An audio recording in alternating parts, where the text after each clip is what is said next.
Good evening to you. You are watching the Diamond News Desk at 8 as we continue to remember the former late President Edgar Chagwa Lungu. Our condolences do go out to the Lungu family and the rest of the country.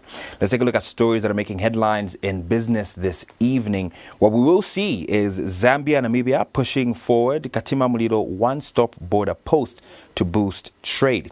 EIZ calls for constitutional recognition of engineers in Zambia's governance framework. Do stay tuned for the details, because later on I will also give you the Kwacha's performance on the international market and also give you the commodity prices as we close off our business news.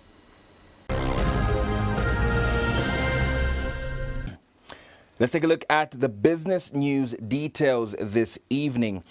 Zambia and Namibia have reaffirmed their commitment to regional economic integration with renewed efforts to operationalize the Katima Mulilo one-stop border post, a key trade and transport corridor linking the two countries. This follows the official launch of the Joint Steering Committee meeting, bringing together top government officials and policy leaders from both nations to evaluate progress and chart a clear roadmap for completing the long-awaited project. Permanent Secretary in the Ministry of Commerce, Trade and Industry, Lillian Bwalia, describes the OSBP as a vital component in strengthening regional trade ties and improving the efficiency of cross-border movement. Zambia and Namibia are strengthening their regional ties as they work to operationalize the Katima Mulilo one-stop border post, a vital corridor for trade and transport between the two countries. Senior officials from both nations recently met at the Joint Steering Committee to review progress and map out the next steps to complete this important project. Ministry of Commerce, Trade and Industry Permanent Secretary Lillian Bwalia highlights that the border post will not only improve cross-border trade efficiency but also reduce costs and boost competitiveness under the African Continental Free Trade Area. The operationalization of Katima Mulilo is not just an administrative milestone, but an activity or event that will help us to streamline how we operate at the borders. I know that the two countries will declare Katima as a 24-hour border post, but I believe that the implementation of that pronouncement has not gone without challenges. So we're hoping that together, in meeting in such manner, we'll be able to discuss how best we can implement and also to make sure that the border facilitates trade in a smooth way. Her counterpart, Namibia Revenue Agency Commissioner Sam Shivute, describes the project as a game changer that will streamline customs and immigration processes, cutting clearance times and facilitating smoother trade across Southern Africa. A one-stop border post can be implemented, and the men and women on my right side here, they were part of that project within a period of 13 months. And therefore, I'm emphasizing that to say that we really need to do and to make things different. We are very happy that at least on the Namibian side, 2017, the one-stop border post law had been passed. The same had happened also on the Zambian side. Once operational, the Katima Mulilo one-stop border post will serve as a single checkpoint where border agencies from Zambia and Namibia work together under one roof, cutting delays and simplifying the movement of goods and people. Rachel Mumba for Diamond News.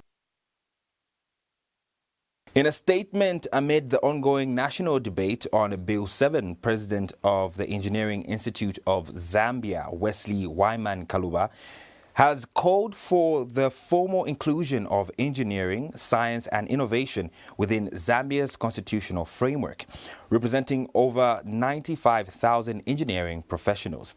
Mr. Kaluba argues that the current constitution neglects a critical sector vital to national development and industrialization. He has further proposed 6 key constitutional amendments, including the creation of a national office for engineering and innovation, mandatory inclusion of engineers in national planning structures, and constitutional protection for local engineering input in public procurement and education.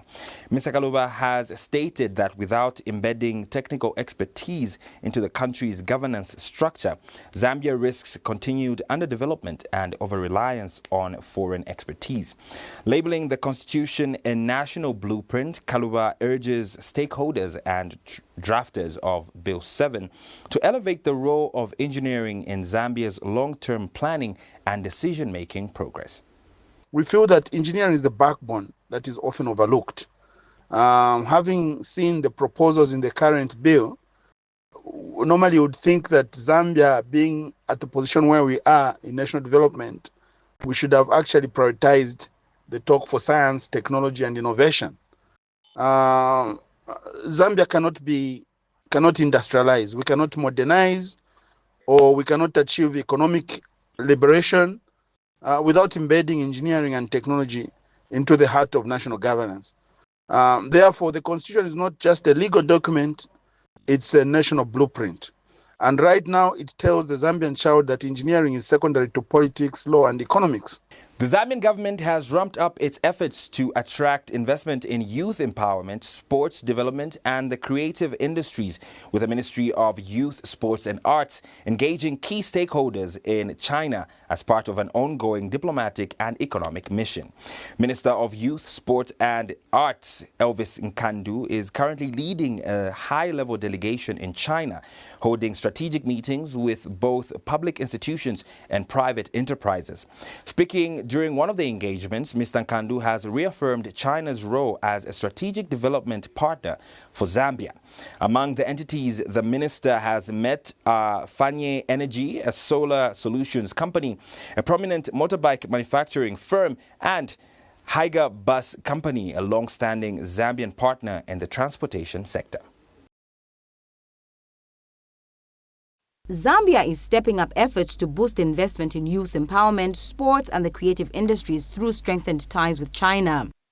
Minister of Youth, Sports and Arts Elvis Nkandu is currently leading a government delegation in China, engaging with key public and private sector players to turn diplomatic goodwill into tangible development projects. We should take advantage of the technology that China has so that our people also can be serviced properly. So we are here also to make sure that we invite you, together with your partners, to come and invest in Zambia so that the issues of load shedding can be a thing of the past. Because I think for us now, we are at a critical point where people would want to have electricity and yet they cannot have.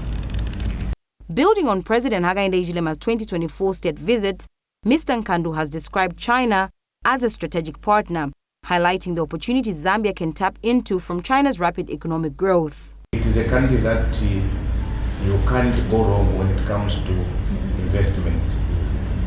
And I should take advantage of the opportunity to thank and appreciate our colleague who has been striving, who has been trying by all means to hook Chinese investment to our country. This is just one of the trips that he has made in wooing the investors. The ministry expects these engagements to yield projects that create jobs, empower youth and drive growth in sports and the arts. This working visit is set to conclude with the signing of cooperation agreements to guide future partnerships between Zambia and Chinese investors. Rachel Mumba for Diamond News. Let's now take a look at the Kwacha's performance on the international market, seeing how it's trading against the United States dollar. Your money markets this evening will show you the Kwacha's performance against the United States dollar, the buying price and the selling price as we did close off the business earlier today. A closer look here does show that the USD was buying at 26 kwacha 10 ngwe and it was selling at 26 kwacha 46 ngwe. Now this is as of 5th June 2025. Now, if you did want to show someone around the world and take them overseas, you may want to keep in mind these trading patterns for the kwacha as you get yourself some of that dollar. Right now, we are going into the construction commodities and seeing what's going on there, so do stay tuned for that.